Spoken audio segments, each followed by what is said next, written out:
Welcome to Systemic Stack. My name is Kabir Anand. This is episode 7 of the System Engineering series, and today we will explore fault tolerance basics in a way that helps you prepare for system engineering interviews on this topic. Since failures are inevitable, interviewers want to see you build architectures that keep running even when hardware or networks fail.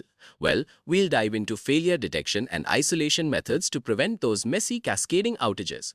Mastering these patterns shows you can balance high availability against real-world costs with confidence. We'll start by pinning down what fault tolerance actually looks like in a live environment. It's fundamentally about maintaining service continuity even when specific parts of your stack go dark. From there, we're going to categorize the common ways things break, whether that's a disk crash, a flaky network, or a memory leak, so you know exactly what you're up against. Then we'll move into failure detection. This is where we talk heartbeats and health checks, and well, I'll show you how to nail that timeout logic that interviewers love to ask about. After that, it's all about the recovery side. We'll look at how to use retries and failovers strategically, but we'll also focus on isolation patterns like bulkheads and circuit breakers to stop cascading failures in their tracks. We'll wrap up by weighing the costs of high availability against the reality of system complexity, using some real-world microservice examples. By the end, you will be able to justify specific resilience choices and build systems that survive the most common failure modes. At its heart, fault tolerance is really just a system's ability to keep doing its job even when some of its parts decide to stop working. It's all about continuity rather than perfection. In an interview, you'll want to emphasize that 100% uptime is a myth. What we're actually aiming for is graceful degradation. We achieve this by building in redundancy and isolation so that one failing component doesn't trigger a total system blackout. What matters here is that in a distributed world, components fail all the time, right? If your system isn't fault-tolerant, every minor disk error becomes a user-facing outage. However, there's a big trade-off here. Fault tolerance isn't free. It adds significant complexity and cost. If you over-engineer for every possible failure, you might end up with a system that's so slow or expensive that it's barely usable. The failure mode to watch out for here is the false sense of security, where you have redundant parts, but they all share a single point of failure you didn't notice. When we talk about hardware failures, we're looking at the physical stuff like disk crashes, power supply blowouts, or entire server racks going dark. Servers are essentially just boxes of metal and silicon, and eventually they're gonna break. Our primary defense here is redundancy. This means having extra hardware on standby or running multiple instances of a service across different physical machines. It's important because if you're running a single database on one server with no replica, you're basically playing a game of chicken with hardware mortality. And in interview, if you're asked about this, you should mention availability zones or regions as your safeguard. But keep in mind, a common failure mode is correlated failure. If you put all your redundant servers in the same rack and the top of rack switch fails, your redundancy doesn't mean much, does it? You have to ensure your hardware is physically separated enough that a single local disaster doesn't take out your entire backup plan along with your primary system. Now, network failures are a different beast. We often call the network the unreliable pipe because it's where we see packet loss, high latency, or total partitions where nodes are active but just can't see each other. This is a classic interview scenario where you have to discuss the CAP theorem. Network partitions matter because they force a choice between consistency and availability. If two parts of your system can't talk, do you stop taking requests or risk having mismatched data? The mechanism to handle this usually involves timeouts and retries, but the failure mode is tricky. A common mistake is assuming the network failure is always a hard failure, where the connection is just gone. Often, it's a gray failure, where the connection is just slow enough to cause a pileup of requests. This can lead to a split-brain scenario, where two different nodes both think they are the leader because they can't see each other, which can absolutely wreck your data integrity if you haven't planned for it. Software failures are often the hardest to track down because they are baked into the logic. We're talking about memory leaks, unhandled exceptions, or those lovely logic bugs that only show up under specific load conditions. Unlike hardware, adding more of the same software doesn't always help because the bug exists in every copy. What matters here is that a single buggy update can wipe out an entire cluster if you're not careful. To defend against this, we use things like process isolation and sandboxing to make sure one crash doesn't take down the host. In an interview, you might discuss how you use canary releases to limit the blast radius of a software failure. A major failure mode here is the cascading failure. This happens when one service fails and its neighbors try to pick up the slack, but they get overwhelmed and fail too, creating a domino effect that levels your whole infrastructure. It is not only about the crash itself, it's about how the rest of the system reacts to that crash. To fix a failure, you first have to know it's happening, and that's where health checks come in. This is a passive monitoring style, where an external watcher, like a load balancer, periodically asks a service, "Hey, are you okay?" The service responds with its status. What matters here is that it allows the system to automatically stop sending traffic to a node that's clearly struggling. In an interview, make sure to mention that a simple ping isn't enough. A server might respond to a ping, but have a corrupted database connection, making it effectively useless. A deep health check verifies the actual dependencies are working. The failure mode to avoid here is the shallow check problem. If your health check is too simple, it might report a service as healthy, even when it's failing to process any actual work.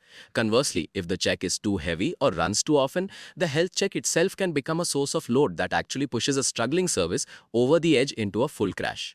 While health checks are passive, heartbeats are active signals.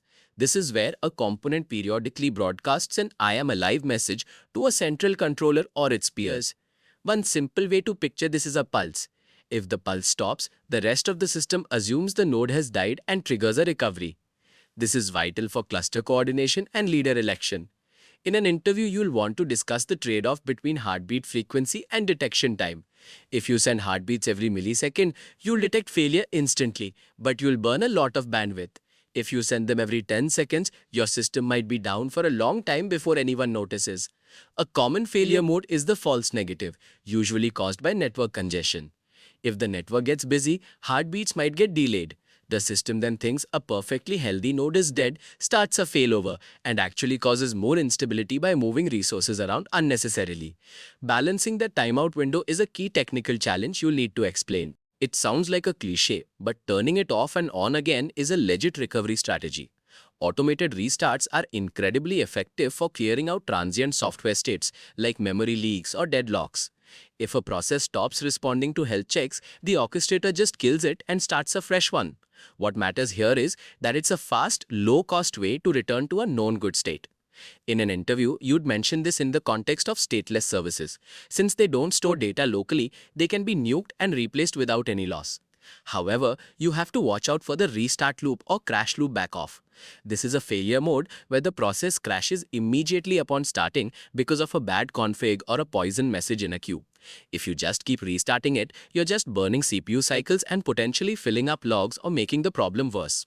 You need a way to detect that the restart isn't helping and stop the cycle before it consumes all your resources.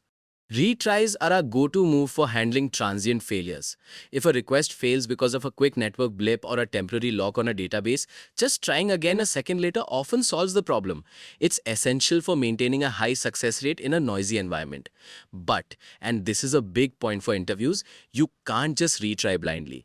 If you have 1,000 clients all retrying a failing service at the same time, you've effectively launched a DDoS attack on yourself. This is the thundering herd problem. Why it matters is that a small hiccup can turn into a total outage because the retry volume overwhelms the system as it tries to recover. The failure mode here is amplifying the load. To prevent this, you should never use immediate retries in a loop. You have to combine them with backoff strategies and limits on the total number of attempts. An interviewer will expect you to justify your retry policy based on whether the operation is idempotent or not. Automated failover is what happens when the system decides the primary instance is toast and shifts all the traffic to a secondary standby node. This is a cornerstone of high availability because it drastically reduces the recovery time objective or RTO. Instead of a human getting paged at 3 a.m. to fix a server, the system just points the DNS or a virtual IP to the backup. It matters because it keeps the service running even during major hardware failures. Now the bottleneck here is usually the data replication. If the secondary isn't perfectly in sync with the primary, you might lose data during the switch. In an interview, you should bring up the flapping failure mode.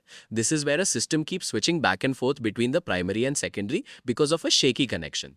Each switch causes a small outage or data inconsistency. To solve this, we usually implement fencing or stoneit to make sure the old primary is definitely dead before the new one takes over. The circuit breaker is a brilliant pattern for protecting a system from failing dependencies. It works like the one in your house. If too many requests fail, the circuit trips and goes into an open state, meaning it stops sending requests altogether for a while. This gives the failing service some breathing room to recover instead of being pounded while it's down. It matters because it prevents resource exhaustion, like filling up thread pools with requests that are just going to time out anyway. In an interview, be sure to explain the three states: closed, open, and half open. The half open state is where the system lets a few test requests through to save the service's backup. A failure mode here is incorrect threshold setting. If you set the failure rate too low, the circuit trips during normal minor fluctuations, causing unnecessary downtime. If it's too high, the circuit never trips and you get that cascading failure we talked about earlier. It's all about finding that sweet spot for stability. When you're retrying, you should almost always use exponential backoff. Instead of retrying every second, you wait 1 second, then 2, then 4, then 8. What matters here is that it gives a struggling system more and more time to recover as the failure persists. It's the direct solution to the thundering herd problem we mentioned earlier. If an interviewer asks how to make this even better, the answer is jitter. Jitter adds a bit of randomness to those wait times so that 1,000 clients don't all retry at exactly the same 4-second mark. This spreads the load out smoothly over time.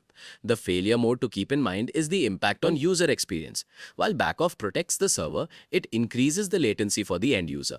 If you back off too far, the user might have given up and closed the app long before the final retry even happens. You have to balance the technical need to protect the backend with the practical need to provide a responsive interface.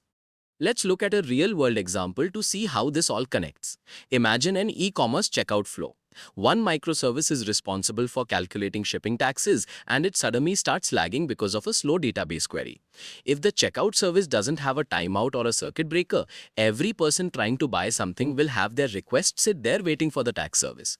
Pretty soon, all the available connections in the checkout service are tied up and the whole site goes down. This shows why isolation and fault tolerance matter so much. A single non-critical service shouldn't be able to kill the entire business process. In an interview, this is a great story to tell to illustrate the blast radius. The failure mode here was a lack of a fail-fast mechanism. A better design would be for the checkout service to use a cached tax rate or a default value when the tax service is slow, allowing the customer to finish their purchase while the engineers fix the underlying database issue.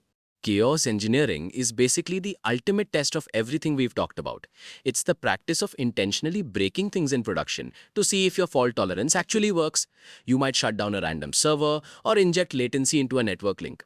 It matters because until you actually test it, your recovery plan is just a theory. In an interview, you can talk about how this builds confidence in the system's resilience. However, you have to be smart about it. The failure mode here is obvious. You could actually cause a massive outage if your experiments aren't controlled. You need to have stop buttons ready to roll back the experiment instantly if things go sideways. It's not about causing chaos for the sake of it. It's about verifying that your automated failovers and circuit breakers trigger exactly when they're supposed to. If you can survive a chaos monkey attack during peak hours, you know your system is truly production ready and can handle almost anything the real world throws at it. Alright, so we've built a solid mental model of fault tolerance today by shifting our focus towards surviving failure rather than just hoping it doesn't happen. We looked at how hardware crashes, network partitions, and software bugs are basically inevitable, which is why we lean so heavily on health checks and heartbeats to spot trouble early. Now, the real nuance, and this is a big one for interviews, is how you tune those timeouts. You've got to balance fast detection against the risk of false positives from simple network jitters. We also walked through how automated restarts and retries can resolve transient issues without a human ever getting involved. Ultimately, it's all about that trade-off between the overhead of redundancy and the actual cost of downtime. Being able to explain the reasoning behind those choices shows you're designing for the real world, not just the happy path. So that wraps up our dive into fault tolerance. When you're in a high-stakes interview, don't just list patterns. You'll want to explain the specific failure modes you're avoiding, like how a circuit breaker stops a single slow service from tanking your whole checkout flow. Showing that you understand the cost to resilience trade-off is exactly what interviewers are looking for. It proves you can design for real-world bottlenecks. Make sure to subscribe. In the next episode, we will discuss redundancy and replication concepts, where we'll discuss core understanding, redundancy, replication. Happy studying, and I'll see you in the next one.